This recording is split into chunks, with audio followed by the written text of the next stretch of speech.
رسول خدا تمہیں. ایک روز ایک بھائی نے, میں جلدی سے گفتگو کو تمام کرنے جا رہا ہوں, ایک روز ایک بھائی نے, پرسوں انشاءاللہ سید دلگیر شاہ صاحب کی رہائشگاہ پر جو مجلس ہوگی اسی عنوان کو آگے بڑھایا جائے گا. ایک روز ایک بھائی نے ہم سے یہ کہا, کیا کہا, آتا نہیں ذکر رسول خدا تمہیں, بس فاطمہ کا ذکر ہے, حیدر کی بات ہے.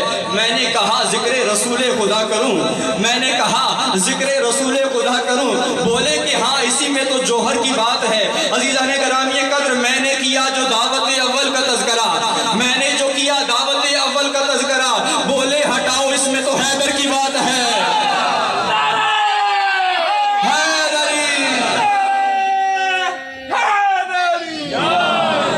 مولا سکتی شاہ صاحب کی زندگی دراز فرمائے. میں نے کہا ذکر رسول خدا کروں, بولے کہ ہاں اسی میں تو جوہر کی بات ہے. میں نے کیا جو دعوت اول کا تذکرہ, جو اسلام کی سب سے پہلی دعوت ہوئی, رسول خدا نے اپنے تمام رشتہ داروں کو, اپنی فیملی کے لوگوں کو اپنے گھر میں بلایا. جناب ابو طالب نے دعوت کو ارینج کیا, لنگر پانی کا انتظام کیا. رسول خدا نے جب دعوت ذی العشیرہ میں اپنے رشتہ داروں کو بلا کر کہا قولوا لا الہ الا اللہ, میں نے کیا جو دعوت اول کا تذکرہ. جب رسول خدا نے کہا قولوا لا الہ الا اللہ, رسول خدا نے کہا کہ جو اس دین کی تبلیغ میں, اس دین کی ترویج میں میرا ساتھی ہوگا, میرا مددگار ہوگا, میں اسے خلیفہ بھی بناؤں گا, اپنا جانشین بھی بناؤں گا, میں اسے خلیفہ بھی بناؤں گا, جانشین. یہ پہلے دن رسول خدا نے آفر کر دی تھی. اس آفر سے بہت سارے لوگ فائدہ اٹھا سکتے تھے, لیکن جب رسول خدا نے یہ آفر کی ساتھ بتایا کہ جو میرا ساتھ دے گا, جو میرے ساتھ میرا ساتھ نبھائے گا, اس کو یہ مشکلات کا, یہ تکلیفوں کا سامنا کرنا پڑ سکتا ہے, تو مجمع بالکل خاموش ہو گیا. اس وقت بھی میرے اور آپ کے مولا کائنات علی بن ابی طالب نے ہاتھ بلند کر کے کہا انا ناصروں کا یا رسول اللہ, اے اللہ کے رسول میں آپ کا مددگار ہوں. میں نے کیا جو دعوت اول کا تذکرہ, میں نے کیا جو دعوت اول کا تذکرہ, بولے ہٹاؤ اس میں تو حیدر کی بات ہے.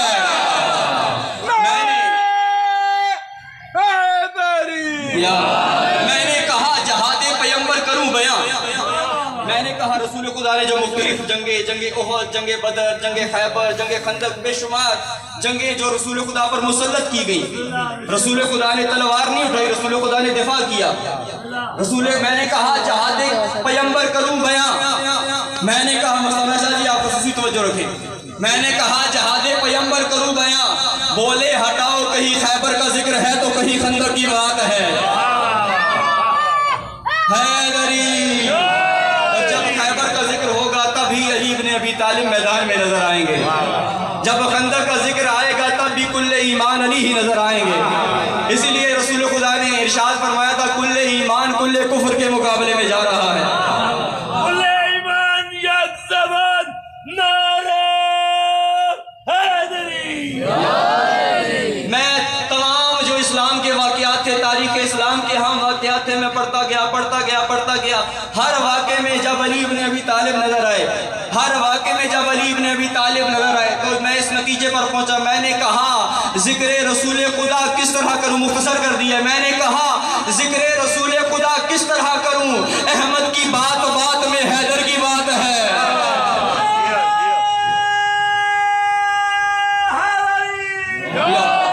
احمد کی بات بات میں حیدر کی بات ہے, اور علی مرد میدان ہے, علی ہر میدان کی زینت ہے. علی سے بڑھ کر کائنات میں کوئی بہادر کوئی نہیں, اور علی سے بڑھ کر کائنات میں کوئی عالم کوئی نہیں.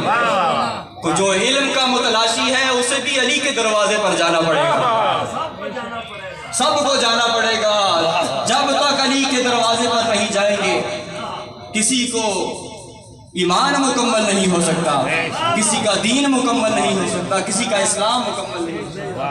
کیونکہ علی کل ایمان ہے, علی کل دین ہے, علی کل اسلام ہے. جو بھی مسلمان ہونے کا دعویٰ کرتا ہے اسے علی کے دروازے پر جانا پڑے گا. علی سے بغض رکھ کے, علی سے عداوت رکھ کے تو جتنی مرضی ریلیاں نکال لے, علی کی محبت ہوگی تو تیرا ایمان مکمل ہوگا. اللہ یا رسول اللہ,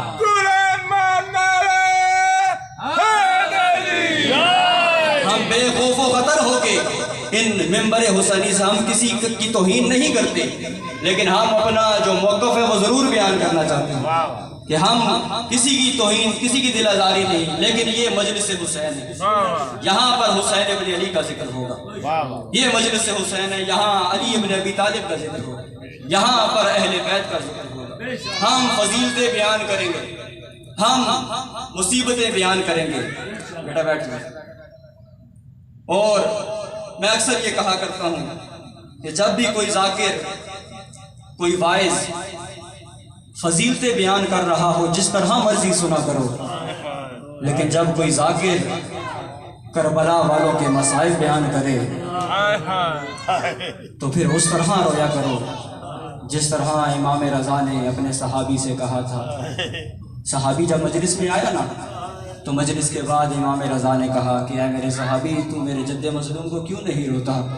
اس نے اپنا رومال نکال کے دکھایا، کہا کہ مولا دیکھیے میرا رومال آنسوؤں سے تر ہے، میں مجلس میں روتا رہا ہوں۔ اس وقت امام دیکھ کر کہتے ہیں اے میرے صحابی، میرے جد مظلوم کو اس طرح رویا کرو جس طرح کوئی بوڑھی ماں جوان بیٹے کے لاشے پر، جس طرح کوئی بوڑھی ماں اپنے جوان بیٹے کے لاشے پر روتی ہے۔ میرا بھائی آج کے دن کے مخصوص مسائل بیان کریں گے، بس میں نے حسین کے اس بیٹے کی مصیبت کا ایک جملہ پڑھنا ہے جسے شہزادہ علی اکبر کہتے ہیں۔ میں نے کبھی اس شہزادے کی مصیبتیں نہیں پڑھی، اس دفعہ عشرہ محرم میں G7 میں مجھے حکم ہوا کہ آپ نے شہزادے کا تابوت برآمد کرنا ہے، آپ نے مکمل شہادت پڑھی، بس میں نے ایک جملہ مصیبت کا کہا، تابوت برآمد ہو گیا۔